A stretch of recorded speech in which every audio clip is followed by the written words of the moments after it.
Ho. Sen, maliban dito kay Sammy Uy, dun ba sa mga ibinigay po ninyo na dokumento, ang lumalabas po kasi 18 yung transactions na confirm. Pero aside from that, may iba pa po ba na hindi, kasi randomly ginawa yung pag-check?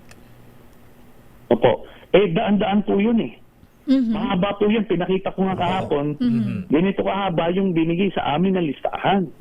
So, kaya ang imbis na i-check isa-isa, kumuha na lang random para lang matest nila kung totoo nga the rest of the documents. Alam ko naman, totoo po ito kasi hindi ko naman po ito inimbento. Di ba? Hindi naman ako maglalakas loob na ilabas ito nung kasagsagan ng kapangyarihan ni Duterte.